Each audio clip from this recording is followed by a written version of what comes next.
Bonjour les amis, je suis heureux de vous retrouver aujourd'hui dans cette nouvelle vidéo. Une vidéo où on va présenter un produit. Donc je vais vous présenter la Ordro. C'est une caméra qui va me permettre de faire d'autres vidéos avec, j'espère, une meilleure qualité, un meilleur son, je l'espère également. Donc c'est une caméra un peu spécifique parce qu'elle est sur un bras stabilisateur. Enfin, je ne vais pas vous en dire plus, on va la découvrir ensemble. Je ne la connais pas beaucoup, juste elle m'a été conseillée. Bon, j'ai regardé 2-3 bricoles sur internet. Voilà, donc on va la déballer ensemble et on va regarder un peu ses spécificités. Et ça va être tout de suite.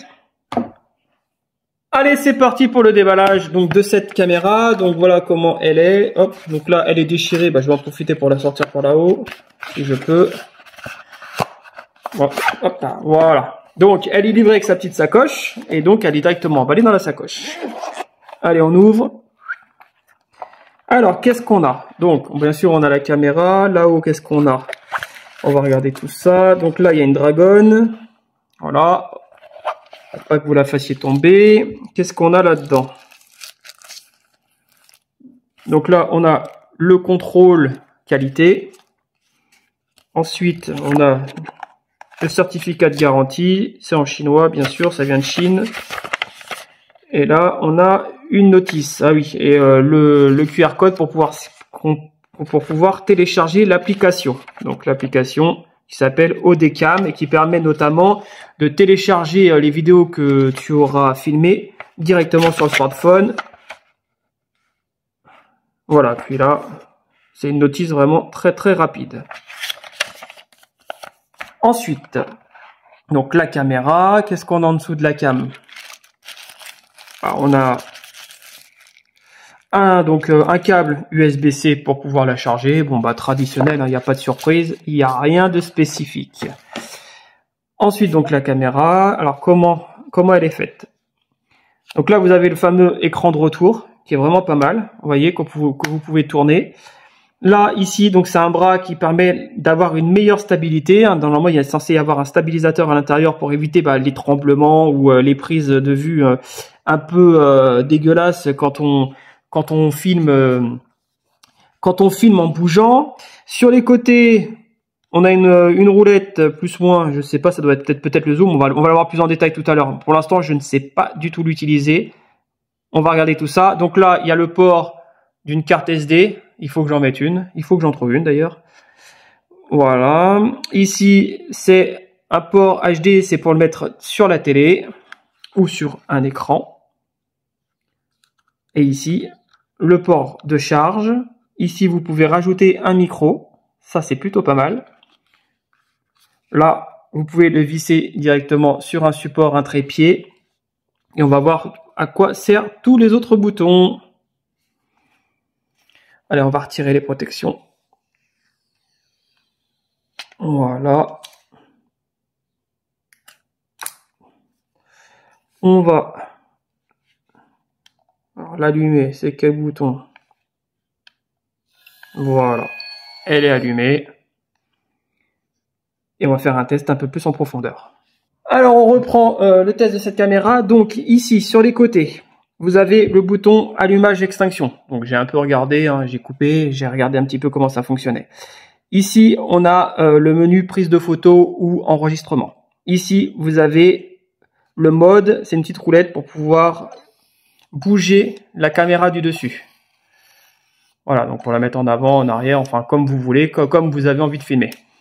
Là, on a donc l'écran qui est pivotable et quand je le fais pivoter, bien sûr, l'affichage se tourne.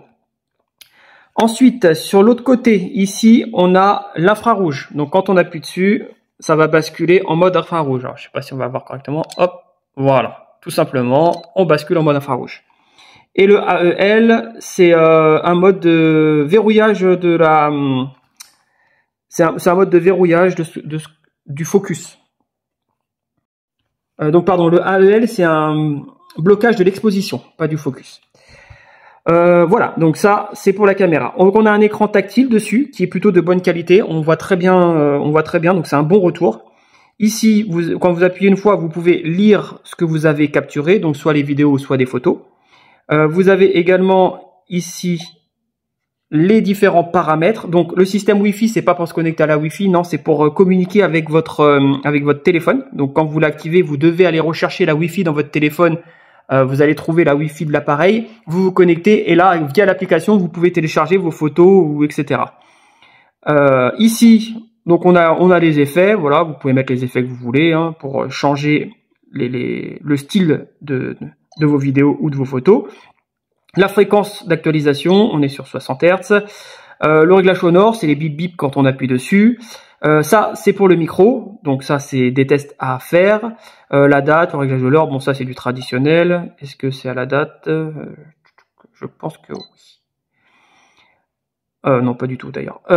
Ensuite, on a donc l'alimentation automatique, c'est-à-dire que vous pouvez régler ici de combien de temps vous souhaitez qu'elle reste allumée.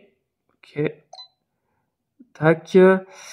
Ça, on s'en fiche. Donc, le langage, vous voyez qu'il y a du français. Bon, la carte, on s'en fiche aussi. C'est pour la réinitialiser, etc. Donc, voilà. Vous voyez, il n'y a pas énormément d'options. Après, ce qu'on lui demande, c'est de filmer correctement et d'enregistrer correctement. Voilà. Donc là, vous l'avez vu, c'est pour prendre une photo. Donc, vous avez le choix, hop, directement sur l'écran ou sur le côté. Mais moi, elle va plutôt me servir à filmer plutôt qu'à prendre des photos. Ici, vous avez les différentes options de photos ou de vidéos. Donc là, on a la caméra traditionnelle. Je filme de façon traditionnelle. Ici, c'est en boucle, c'est-à-dire que je vais filmer, je sais pas, 10 secondes d'une séquence et elle va repasser encore et encore. Ici, c'est du slow motion, je crois bien. On va vérifier. Il faut que je retourne dans le menu.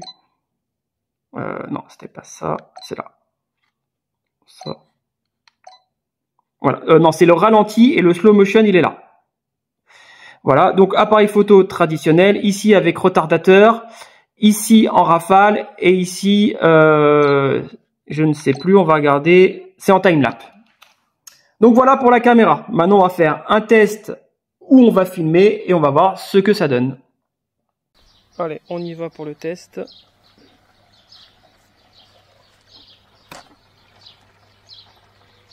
Donc on filme en 1080p 120 images par seconde. D'après les specs. Je suis persuadé que ça reste une bonne caméra fixe, mais une caméra qui a un peu plus de mal lors des déplacements, on va voir. J'espère que la prise de micro est bonne. Alors là, j'ai pas de micro extérieur, j'ai le micro de la caméra.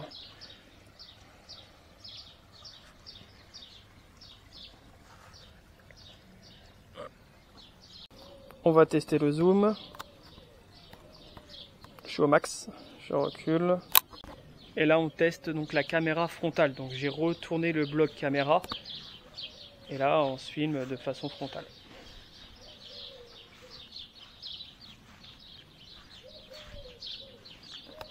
On va retourner.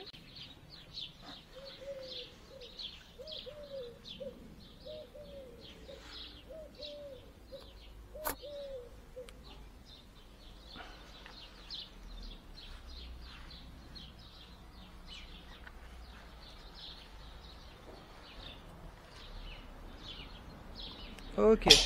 Donc, on va faire le bilan de cette caméra. Écoute, moi j'aime beaucoup. Alors, elle a ses avantages et ses inconvénients. En vidéo, c'est pas mal. Le son est pas génial, donc il va falloir y rajouter un micro pour avoir quelque chose vraiment de sympa.